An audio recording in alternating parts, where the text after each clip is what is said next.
بسم اللہ الرحمن الرحیم، السلام علیکم۔ میں آپ کا میزبان سمیع ابراہیم اور آپ ہمارا سوشل میڈیا دیکھ رہے ہیں۔ آج اتوار ہے اور 10 مئی کا دن ہے۔ سرکاری ٹیلی ویژن جو ہیں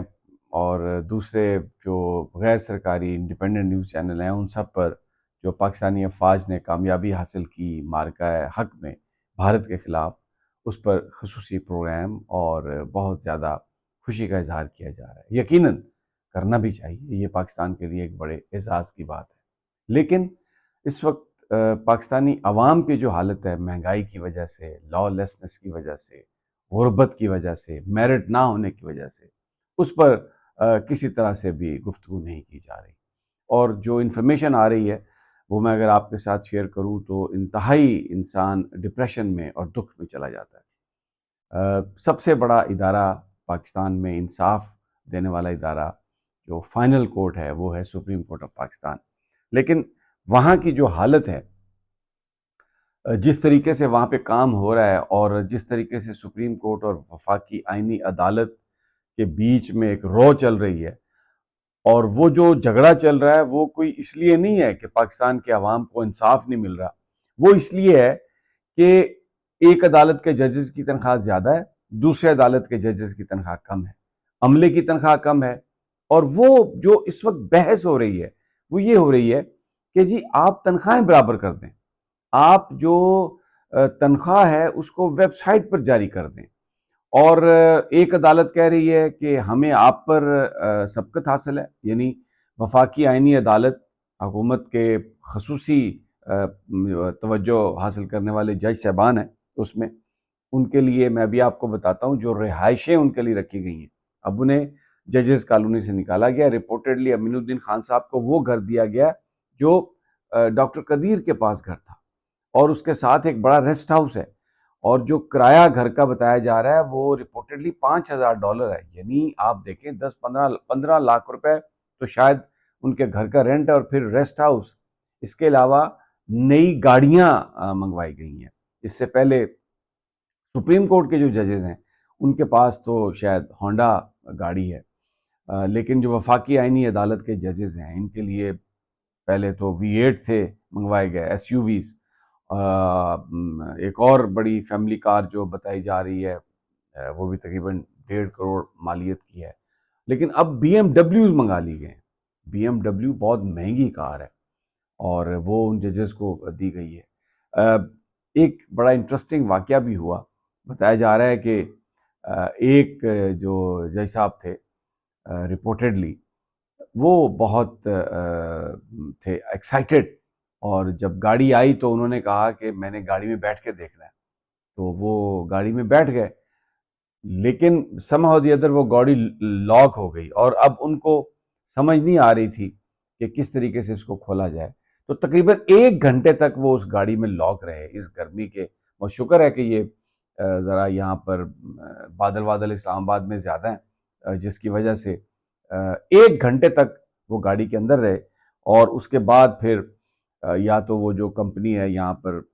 BMW والی، ان کے لوگ آئے، انہوں نے آ کے ان کو باہر نکالا۔ تو یہ وہاں پر صورتحال ہے، اور آپسی کا جو جھگڑا ہے وہ صرف اس بات پر ہے کہ جو ججز ہیں اور جو سٹاف ہے ان کی مراد جو ہیں وہ ایک جیسی ہونی چاہیے۔ اب بنیادی طور پر جو ایک اور چیز ایکسپوز ہوئی ہے پچھلے نومبر سے،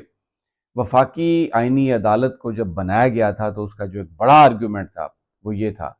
کہ اس میں ہر صوبے سے جج ہوں گے، اور یہ اہم جو آئینی نکات ہیں ان پر یہ گفتگو ہوگی، ان پر یہ فیصلے کرے گی۔ تو وہاں پر جو وفاقی آئینی عدالت ہے انہوں نے اپنے رولز چینج کر لیے ہیں، اور اب 2 ممبر بینچ جو ہے وہ سارے معاملہ سن سکتا ہے۔ اب بیسک کنسیپٹ یہ تھا کہ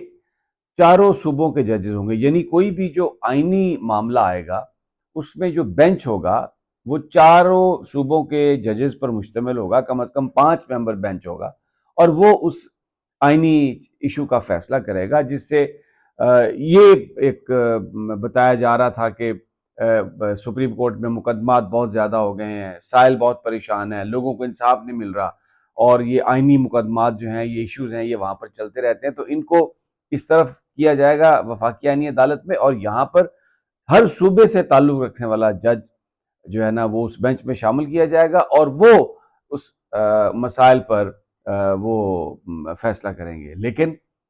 وہ جو آرگومنٹ تھا، ہم تو تب بھی کہتے تھے، آج بھی کہتے ہیں کہ یہ جو 26ویں 27ویں آئینی ترمیم تھی، یہ انڈیپینڈنس آف جوڈیشری کو ختم کرنے کے لیے تھی، اور وہ ختم ہو گئی۔ اب دو ممبر بینچ جو ہیں وہ وفاقی آئینی عدالت میں وہ سماعت کر رہے ہیں، کیونکہ انہوں نے اپنے رولز میں جو ہے وہ چینج کر لیا ہے۔ تو اب مجھے بتائیے وہ کنسیپٹ کہاں گیا؟ کہ یہ کنسیپٹ تو نہیں تھا کہ ایک آئینی عدالت ہوگی، اس میں چاروں صوبوں کے جج ہوں گے، لیکن جو مقدمات ہیں وہ دو جج سنیں گے۔ نہیں، ابھی جو ریسنٹلی جو وہ ایک بڑا امپورٹنٹ 2-3 دن پہلے جو ٹیکس کا فیصلہ ہوا ہے، 2 ممبر بینچ، اور وہ دونوں کے دونوں پنجابی۔ جناب یہ تو بجائے اس کے کہ جو ایک ہوتا تھا، ایک اعتراض ہوتا تھا، وہ دور کیا جاتا، یہ تو مزید جو اعتراض ہے اس کو یہ ابھار رہا ہے، اور یہ جو فیصلے ہو رہے ہیں ان پر ایک بڑا کوسچن مارک ہے، ایک بڑا سٹگما ہے۔ اور جو اس وقت عدالتوں میں اور وکلاء کے بیچ جو سیاست چل رہی ہے، مثلا لاہور یہ جو اسلام آباد ہائی کورٹ بار ہے، انہوں نے پریس کانفرنس کی ہے، ان کے صدر نے، جن کے بارے میں بھی پٹیشن ہے کہ شاید وہ صدر ہیں بھی یا نہیں، اشرف گجر صاحب عدالت میں گئے ہوئے ہیں۔ وہ ان کا مدعا یہ ہے کہ جی جو ججز ہیں وہ وکلاء سے لیے جائیں، یعنی اس وقت سپریم کورٹ میں، چاہے وہ سپریم کورٹ ہو، وفاقی آئینی عدالت ہو، یا وکلاء کے گروپ ہوں، اس بات پر کوئی نہیں سوچ رہا کہ پاکستان میں انڈیپینڈنس آف جوڈیشری کمپرومائز ہو گئی ہے، اب لوگوں کو انصاف نہیں مل رہا، جو انتظامیہ چاہتی ہے وہی سارا کام ہو رہا ہے۔ وہ جھگڑ اس بات پہ رہے ہیں کہ ججز آپ ہمارے لیں، باہر سے لیں، ہماری ریکمنڈیشن سے لیں۔ یہ اس وقت سب سے بڑا